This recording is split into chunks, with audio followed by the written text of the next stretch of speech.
Let's start off with some Penn State news, though. Of course, their head coach is brand new. Larry Johnson leaves the program. We bring in Brennan now for more on this. Mark, give everybody an idea about what Larry Johnson has meant to this program the last couple decades. Obviously, he was a great recruiter, and in terms of developing defensive linemen, I don't know that anybody in the nation did it better. You talk about 6 first-round draft picks, 7 All-Americans, so that was huge. And also, you know, he was a strong minority presence in an area where there aren't a ton of minority folks. So he just meant so much to the program for so many reasons, and will be missed by the football program, the university, and the community here because he was real strong in all of those areas.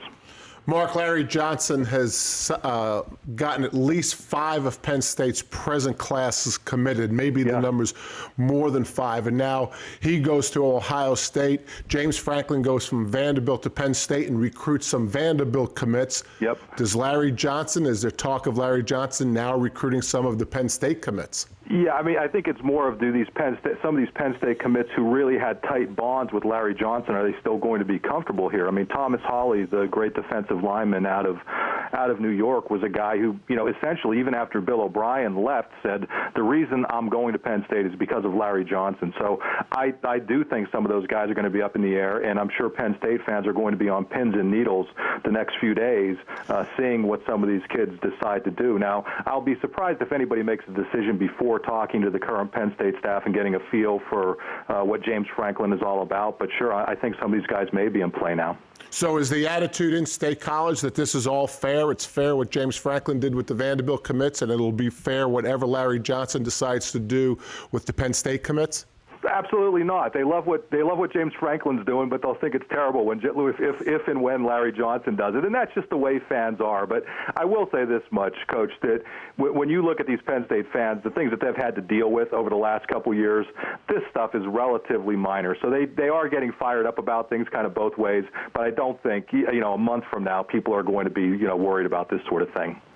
Now that a couple days have passed, describe for me the reaction of locals now that it's set in that James Franklin is the new head coach. You know, we ran a poll on our forums, and overwhelmingly the people were supportive of it. Like 90% of the people said that they thought they loved the hire.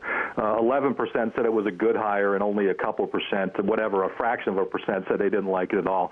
This is a guy that, in my view, was Penn State's top candidate, and they were able to get him. And I think a lot of the fans were savvy enough to realize this and knew what a hot commodity this guy was on the national scene. He also has come in and, as they say, won the press conference. I mean, if it were baseball, he hit a grand slam in that thing, and I think immediately reached out to Penn State fans in such a he did it in such a good way that he talked to all these different alleged factions here, and I think you're looking at a guy who has a great grasp for how to maybe bring things back together. Mark, Coach Franklin was pretty non-committal about his offensive scheme at his introductory press conference. Has there been more talk about what he's going to do offensively, how Christian Hackenberg fits in that entire situation? Yeah, we have not had a lot of chance to talk to him, but he has gone on record as saying when you have a quarterback like Christian Hackenberg, obviously I think you can work your offense to do what you need to do with a quarterback of that caliber. This guy obviously is smart enough and savvy enough to realize the tools that he has here and I think get the best of them. And that's, you know, really that's what Bill O'Brien did. You know, he was able to come in here, and even though these weren't all guys that he recruited initially, you know, he was able to make a star out of Allen Robinson. He was able to bring the tight end back into the Penn State offense after it had been missing for years.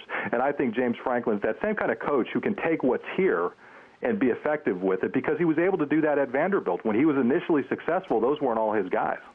Mark, before we let you go, where does Franklin have the most work to do with this program? I think a couple things. Number one, recruiting. He's got to get out there, make sure that he firms up as many of the verbals as he possibly can. I don't think there's going to be an issue keeping the guys who are here. So I think after that, it's going to be getting his staff together. He's doing that now, but getting the players to understand his system and whatever defensive system they bring in, I think that's going to be key, because these guys had just absorbed all the stuff that O'Brien brought in. I think it's going to be imperative for them to get in those playbooks and get after it. Mark, thanks for the insight on Penn State. We appreciate the time. Thanks, guys.